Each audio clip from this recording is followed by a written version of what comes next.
Back again for OSG's Napoleon's Last Gamble. We are now moving into the 7 p.m. turn of the Quatre scenario.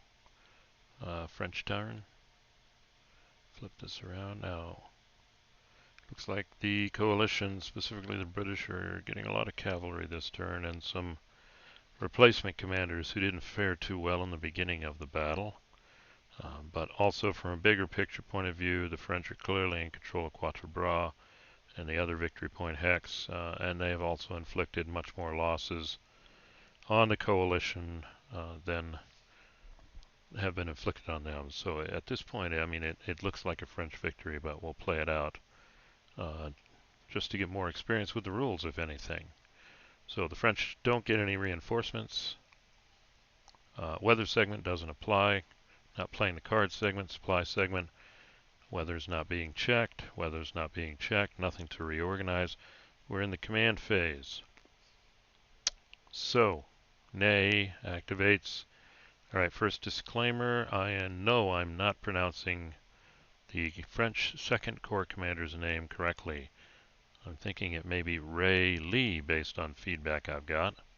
So I will try and be more careful in the future. Ney activates Ray Lee, and then Ney activates as its one combat unit, this unit of heavy cavalry that is under the 3rd Cavalry Corps but out of range of Kellerman. So that means all these units are in command from Ray Lee. Ray Lee puts all these units in command. There's something interesting there. Oh, that except for maybe I'm not even going to try it. Labeau. So we will have to roll for Kellerman. Kellerman. Yeah, and Ray Lee puts the units here under Kellerman in command too. So this unit and the artillery unit are depending on Kellerman's roll. So Kellerman has to roll a 1 through 4. Kellerman is in command. All French units are in command. So hopefully I did that right. If not, let me know. We are now in the movement phase. Everybody can move. And of course, the key unit for this whole move is this heavy cavalry unit. He can make a run around the coalition flank here. He can go 1, 2. Yeah, he has to follow the road. 1, 2, 3, 4, 5, 6. He can get all the way up there. But there's a more lucrative thing to do. 1, 2, 3, 4, 5, 6. And here we go again. Ney and this unit cannot move. They're in the zone of control here. These units didn't have to attack last turn because they were in a town, but it doesn't prevent these units from attacking them. So key thing here is let's look at the defensive benefits of a town, but these units are all artillery. No, wait, that's not right. We've got a light cavalry and 2 artillery. So if we look at, I can never find this table. Here we go. Town hex, defending infantry only. Artillery bomber. Defending infantry 1.5. We don't get that because both units are artillery. 2 units are artillery and 1 is a cavalry unit. So coming back to town, artillery. Okay, nothing there. Units are not required to attack or disengage, which they took advantage of last time. Change an AR result with an asterisk to shock. Okay. Oh, no combined arms attacks. Too bad. No bombardment at 3 hexes. That is too bad. And cavalry only gets the benefit. So what I was thinking of doing, I guess I'm going to have to leave the light cavalry there. And moving units up from Ray Lee's corps to here, where they are also in a town in case the British try to counterattack and they get those benefits. But at first I wanted to use a cavalry unit. But from a defensive point of view, it's better to use an infantry unit. So there had to be a decision this turn. It wasn't going to be easy. There's an artillery unit here too. And there's 2 artillery units here. But they're out of range. So I'm tempted to move the artillery unit with whoever goes there. I think I'll move the artillery unit. Who else is here? Oh, we've got a cavalry artillery unit that's in command too. They could be used to bombard, but everything's 3 and the force cuts it down, so there's no advantage for bombardment. So interesting. Or I could use the cap. No, well, let's move the 6. And I'm just worried about it being strong enough to defend itself. And we should get a 1.5 on the 6. Then we'll keep these units here, because this is the one place both British can concentrate. And they're in a town. Who knows? It could be a mistake, but just learning. So that is all of them moved. Ray Lee's not going to move. Kellerman, there's no advantage to move out of the woods. And have we properly screened down here? I could extend and block this road, because now this unit could, well, then he'd have to attack. I think I'll extend. And then stay strong in the center. But what's the problem with that? Somebody could 4, 8. 4. They get here. 1, 2, 3, 2, 3. Nobody can get all the way around me. And now it's much harder for this guy to go galloping around the flank. What have we got here? Yeah, that's solid. So I think I'll leave them there. So the main event is the attack here, but let's look at their artillery. They have a 2, but everything's range 3, which cuts it in half to 1. And this unit's counter battery, 1. This unit has a 2, so they could bombard Rayleigh. They could bombard Rayleigh during their artillery phase. Now, let's see, town hex, no bombardment at 3 hexes. Or these units, I only put the 1 there. That's fine.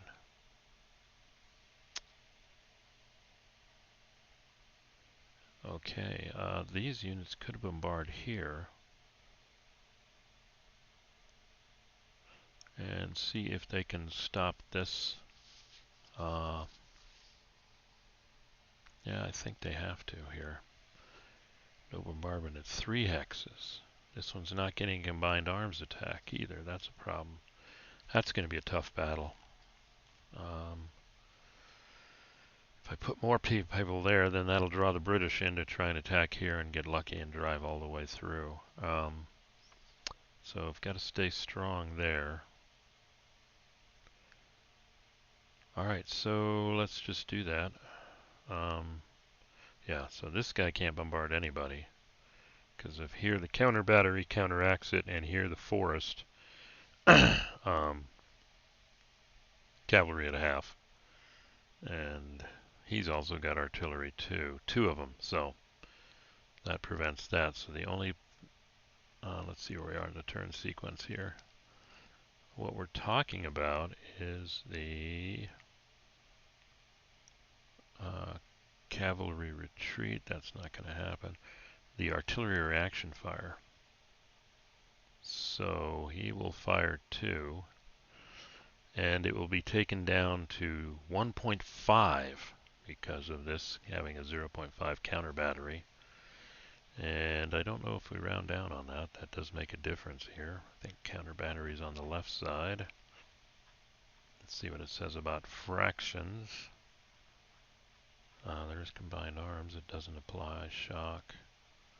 I'm guessing it's on the left side. There's bombardment. Artillery units. Counter battery. Effective bombardment strength is reduced by 1/2 the strength of any artillery unit in the target hacks, rounding fractions down. Okay, so it has no effect. The effective by 1/2 the strength of any artillery unit in the target hacks, rounding down. Well, one round goes to 0.5, which goes to 0. So, should have thought of that. That's a straight 2 bombardment. If I'm doing it right. Let's see what that looks like.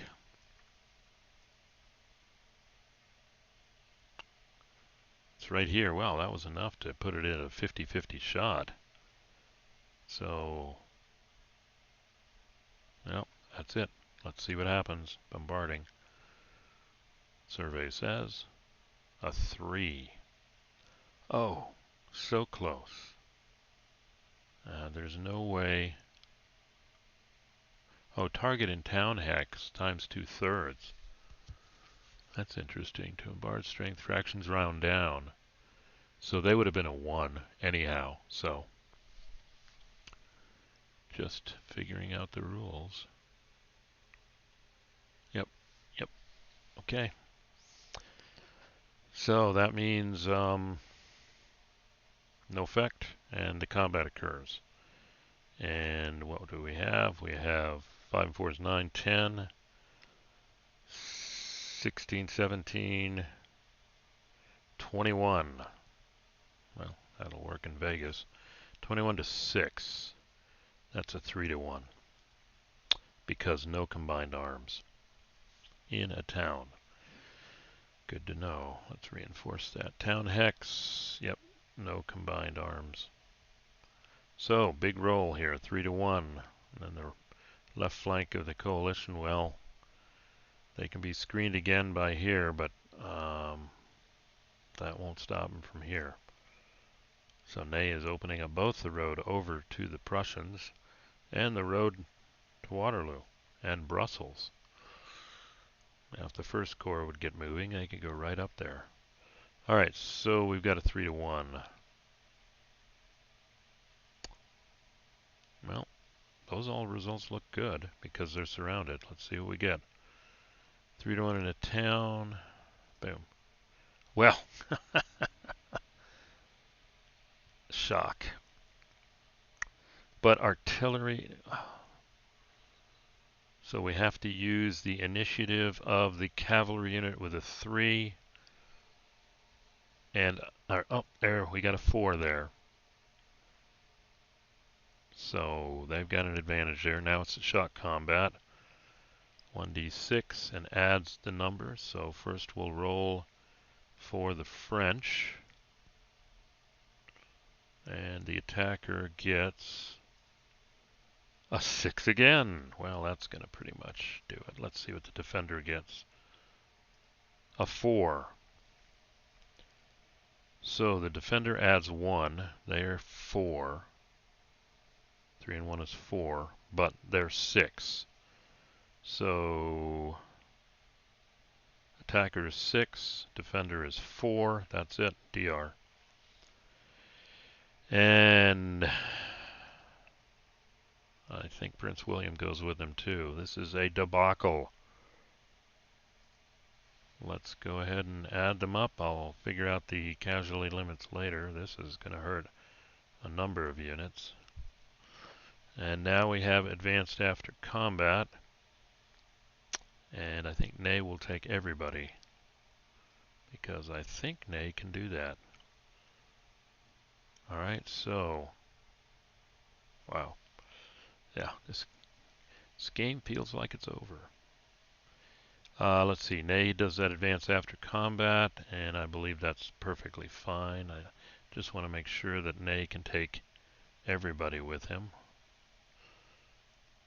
Leader bonus. If a leader is in a stack and advances all undemoralized infantry and cav. Wow, that's interesting, but not artillery. Do we have artillery? Yeah, wow. Okay. Glad I looked the rule up. Wow. Yeah, if this was real, a heavy cavalry is poised to just go galloping right up this road here. But Uxbridge is in a position to stop that. But the line is getting longer, and the losses for the coalition are increasing. All right, so let's stop the moves here. Hopefully I did everything right, including pronouncing Ray Lee's name. But you can correct me if I didn't. Correct me on commentary on strategy or rules misinterpretations are greatly appreciated. After I finish this battle, I'm going to reread the rules, and hopefully in the next game, I'll bring vedettes into play and see what kind of difference they would have made in this case. And maybe I'll look at hidden units, but then I'm going to have to. That's fine. I'll just have to do one turn each day and try and forget when I flip everybody's over. That could work. Or just play dumb. So let's look at this. We went through the combat phase. I believe that's it. We're good. FYI, the deleted units for the coalition did not go into permanently eliminated yet because they weren't completely surrounded. They could have retreated. So they are open for reorganization. But the other problem is all these formations are pretty much demoralized, which means on a 5 or 6 they're permanently eliminated. So chalk it up to the French rolling well and the coalition not, and or my inexperience with the game system. So that'll be it. Thanks for listening, and we'll come back for the coalition. At this point, I wonder if any of them will be left on the board by the time we get there. Probably. Oh yeah, they're getting reinforcements. I just don't know how. Well, anything's possible. So we'll leave it at that. So thanks for listening, and we'll end it here.